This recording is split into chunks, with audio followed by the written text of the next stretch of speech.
In a city known for its safety and order, a case emerged so chilling it shocked the entire nation.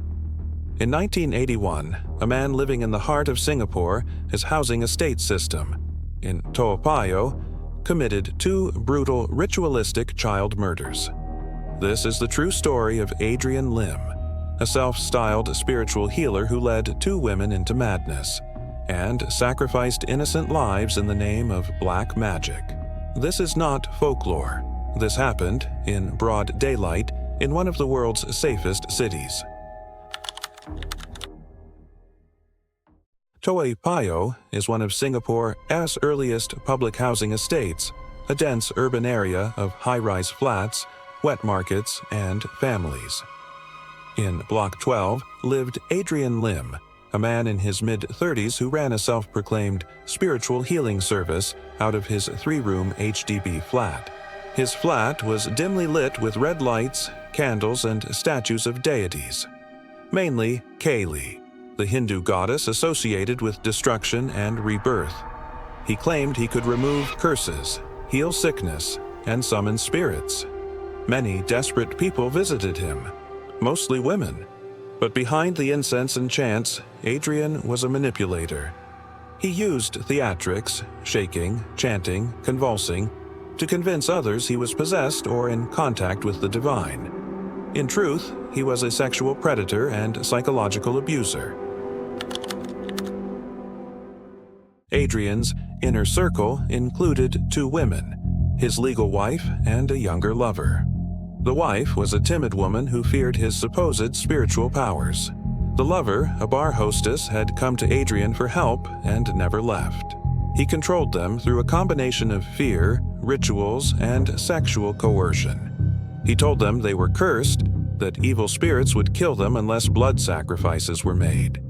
He introduced rituals involving animal sacrifices at first, but he soon escalated and began preparing them for human offerings. Both women believed him. They participated in what came next. On January 24, 1981, around 3 p.m., Adrian approached a 9-year-old girl at a playground near Toa Payoh. He had seen her before, walking home from school. On that day, he lured her into his flat by offering to bless her for good luck. Inside, he instructed the 2 women to help hold the child down. Adrian then used a rag soaked in chloroform to knock her unconscious, a chemical he had obtained under the pretense of animal sacrifices. While the child was unconscious, Adrian used electrical wires connected to a car battery to administer electric shocks to her arms and neck as a part of a twisted exorcism ritual. He claimed the shocks would drive out evil spirits. She died from a combination of suffocation and electrocution. Adrian wrapped her body in plastic and newspaper, placed it in a black trash bag, and stored it in a cabinet overnight. The next morning, January 25th, around 5:30 a.m., Adrian booked a taxi and told the driver he had some rubbish to discard. He carried the child's body in a plastic bag, walked to Orchard Road, Singapore's most famous shopping district, and dumped her remains into a drainage manhole near the junction of Cairnhill Circle. Orchard Road, known today for luxury malls and hotels, became the hidden burial site of a murdered child. Her body was not found immediately. Just 5 days later, on January 29, 1981, Adrian struck again. Around 2:00 p.m., he approached a 10-year-old boy at a void deck in Toa Payoh, claiming he needed help delivering some items. He offered pocket money and sweets. The boy followed him into the flat. There, the same method was used: chloroform-soaked cloth, followed by electric shocks. This time, Adrian inserted needles into the boy's arms and neck as part of his ritual. The boy died from a combination of chemical overdose and cardiac arrest caused by electric shock. On January 30th, 1981, around 4 a.m., Adrian wrapped the boy's body and, with the help of the women, loaded it into a taxi. They traveled to Kallang Basin, a part of the Kallang River system near the city center, surrounded by industrial buildings and river banks. There, they dumped the body into the river, hoping the current would carry it away. Weights were attached using a bag of stones, but the boy's body was later discovered floating near the river banks. Adrian made a critical mistake. He continued holding ritual sessions for clients even after the murders. One of his former clients, a woman he had coerced into sex under spiritual pretenses, grew suspicious after hearing about missing children. She reported him to the police on February 3, 1981, giving them Adrian's flat number and warning them about possible occult activity. That same day, officers knocked on Adrian's door. Inside, they found ritual objects, bloodstains, children's items, and traces of chloroform.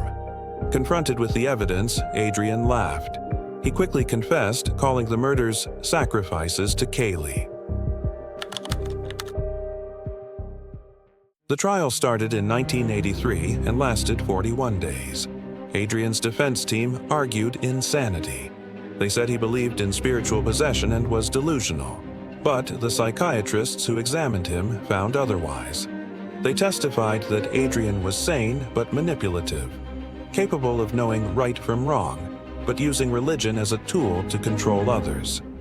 His accomplices also stood trial. The court heard how they were psychologically enslaved, but still participated willingly. In May 1983, Adrian Lim and the two women were found guilty of murder. On November 25, 1988, all three were executed by hanging at Changi Prison. They showed no emotion. There was no final statement, only silence.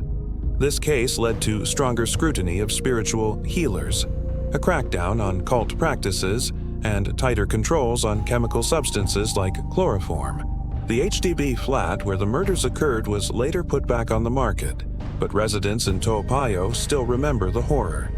Today, Orchard Road is lined with designer boutiques and tourists. The Kallang River flows quietly past parks and stadiums, but their waters once held dark secrets. And Adrian Lim, he remains a cautionary tale of how blind belief can be twisted and how evil can hide in plain sight.